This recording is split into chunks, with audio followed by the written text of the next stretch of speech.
How good are Morocco actually, Jon? How far could they go in this World Cup tournament? Well, I think Morocco have been one of the most attractive teams to watch this tournament, and the reason for that is because they utilise a lot of rotations between their players.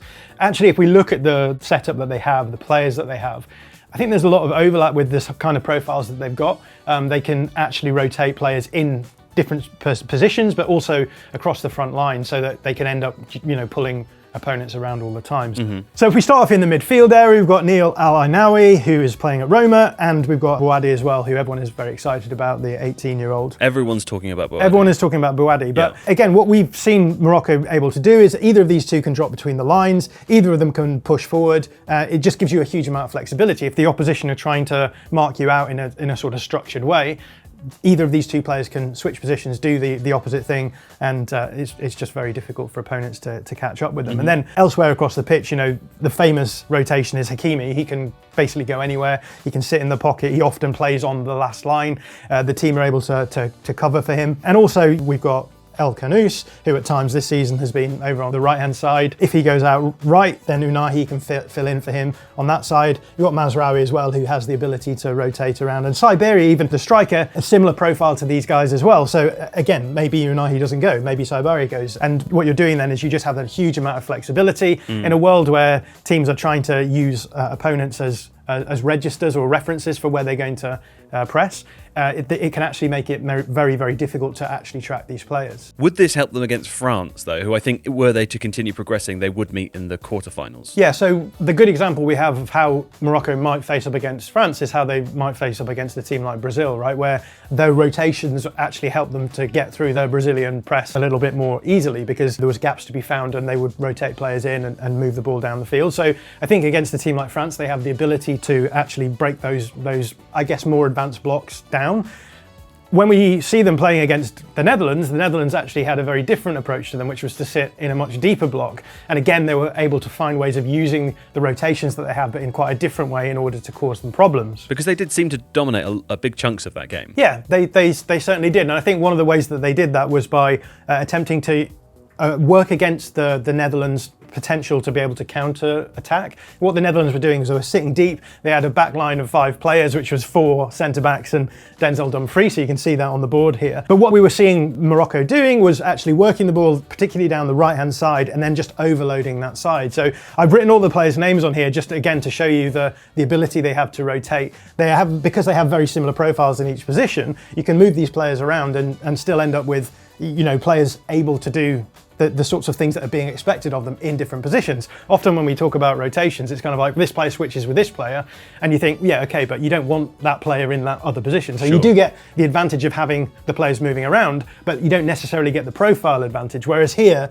you really do. So we've got El Khanous, who, as we said before, is usually over on the left-hand side. You've got Brahim Diaz, who's usually playing in that left wing slot. He's dropped a little bit deeper. Unahi, who you'd expect to see more central in that 10 slot, he's dropped in. We've got Al-Ainaoui here, I guess where you would expect the pivot to be, but then Bouhaddi can get further forward. And then Hakimi, obviously the right back, is in that more advanced space as well. Can I say, in the spirit of an American World Cup, Jon, that Americans would call these sorts of players Swiss Army knives? Swiss Army knives, yeah, exactly. And what this allows them to do then is to overload this area, keep the ball. You're almost playing like a rondo in that situation.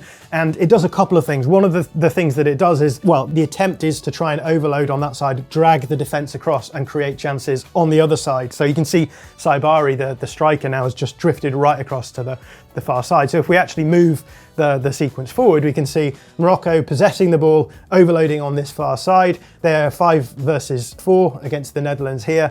The idea of what they want to do here is be able to keep the ball and then work a chance to get the ball into the box. And it's obviously much easier when you have an overload here, but it's also worth noting that they've got players in support positions here as well, so they've got the option of maybe hitting the byline through Diaz or Hakimi hitting that channel, but at the same time, if they decide that they don't want to do that, they can recycle the ball back round to one of these players who can then find the ball into the box. And when they reach a scenario where they decide we're going to try and get the ball into the box, we can see here one of the Morocco players running towards the centre-backs to drag them in to isolate Saibari at the back post against Denzel Dumfries. Now, maybe this isn't the best way of generating a chance because Dumfries is obviously a very good aerial player. But you can see what they're trying to do here, and it's not just about trying to generate chances, it's also about thinking about how do we mitigate the problems in the other direction, right? Which is, if you lose the ball, you are quite exposed and you don't want to allow the Dutch to make the counter-attacks that they are wanting to do. Yeah, I'm watching this, imagining Mbappe and Elise winning the ball back and then charging downfield. But it's worth saying as well that those overloads in the wide area, they also give you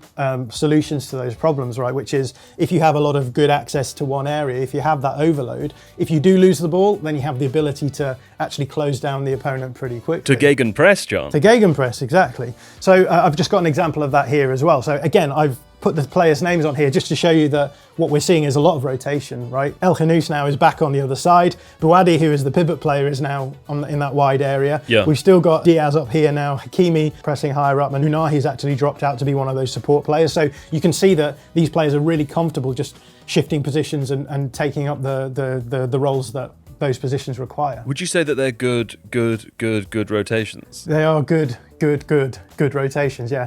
But I think as well, it's worth giving praise to the coaching staff here as well, because these sorts of approaches require a huge amount of understanding between the players. You don't get a huge amount of time to work with players in order for them to develop these dynamics between themselves. And I think it's really clear that the Morocco team, I mean, they've obviously been together for a long time now. They did well in the Africa Cup of Nations. They made it to the semi-finals in 2022 World Cup. Yeah, exactly. I mean, they've got a new coaching staff now because Walid Regragui moved on. So what we're seeing is the same sorts of ideas being used again. So all props to the coaching staff here. But in this instance, Hakimi loses the ball. And as you can see, those support players then become counter-pressing players. Right. They're able to put they have good access, they're able to put immediate pressure on the ball when it comes out. And as you can see here now, 5 players around the 3 Dutch players on the ball. Actually, in this instance, they're able to win the ball back and generate a counter of their own as well. And another thing to say is that the similarity of profiles, often I think in the modern game, we're so used to seeing sort of gigantic players to solve problems of how do you deal with transition. Yeah. This is a team who they've lent into having these technical profiles, very similar players across the forward line in particular and in the midfield. Actually, that gives them certain advantages in these kind of situations as well, in that they can arrive really quickly into those counter pressures. And also, there's plenty of examples of when these counter pressing moments are broken and the opponents are able to find channel balls, all of these players will drop back and they'll swarm back. And you don't get that so much, I don't think, in an approach where you're sort of relying on your more physical players deeper to solve problems. Right. And so add all of this together, and I think what we're seeing from Morocco is, yes, a really nice aesthetic style of play, but also lots of solutions to different kind of game states. Against Brazil, they were able to move the ball quickly through the lines. Against the Netherlands, where it was a very different game, the Netherlands playing underdog football, sitting deep and looking to counter-attack, they also found solutions there as well. So really excited to see how deep they go in this tournament, and it would be lovely to see them go as far as they did last time. So England are going to win the World Cup. That's right, Joe. Great news, John. Great news.